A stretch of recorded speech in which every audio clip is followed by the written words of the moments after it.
Hi Alina, how are you? Hi, very good, thank you. How is the Poltech going so far? It's great. It's many conversations, so I didn't manage to go to so many panels yet, but it's really nice ways to exchange. It's great. Why do you think that the Poltech Summit is that relevant nowadays? I think these two spheres are still not connected enough, so I think it's definitely also in Berlin still a way to go to connect the tech bubble with the political bubble, and I think it's a nice attempt to do so. When did you first notice that AI was becoming a real factor in democratic participation and not only a tech topic? Maybe the moment where I really realized, okay, now it's there, now it arrived, is when actually municipalities in Germany also came up to us, talking about this topic and wanting to integrate it, but still having a lot of hesitation, let's say, and also insecurities about it. But I feel like usually they're not the early adopters, so obviously it really reached administration all levels now, and yes, it's making it obvious it's super relevant for participation, which is often happening on the municipal level as well. So you're already seeing this kind of change, which can be slow, but it's happening nowadays. I see the change, but I also see that it's a really different logic in these fields. Like administration is something that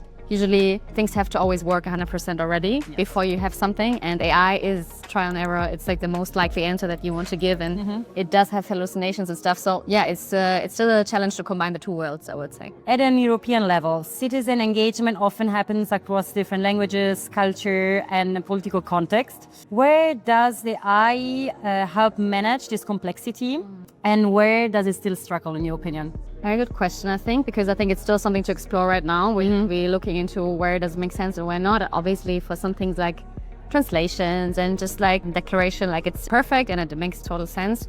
But of course, the nuances are also in statements sometimes. So we see that obviously if we translate a recommendation or contribution from a citizen, then it sometimes with automatic translation doesn't work. It's still, the human in the loop is still extremely necessary for some very pointed statements. But I do think it has a lot of potential for the quality of online participation in general by asking citizens to strengthen their points, because obviously often if you just do a free flow answer for some kind of feedback, then you get a certain kind of answer, which can be very short, can be just negative without any explanation, for example. And if we know where people are coming from and the AI can maybe help the person say, okay, can you explain what it means, then it's really helpful. And I think in the end, there is definitely potential to make quality of online participation way better. So to focus really on the positive side of it, right? And to fully integrate it. And I think there's just no way around. It's there and it's definitely helpful for many things, and it makes some things super more effective, and it also makes things more accessible. But of course, we need to definitely talk about the risks, and we need to talk about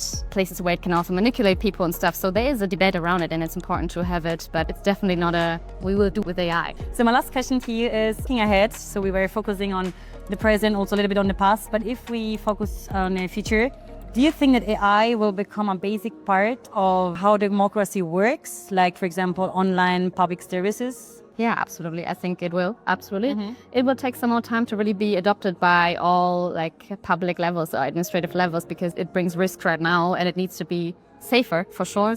It needs to be more regulated, but I think we're on the way on European levels to regulate, and then it's also a better basis to adopt it. So yes, it will be adopted, and yeah, in a perfect world, we do contribute to AI literacy programs, which are super important as well, but also hopefully make a contribution by online participation and make people experience AI online participation in a positive way and for the common good, so they experience this side of AI as well.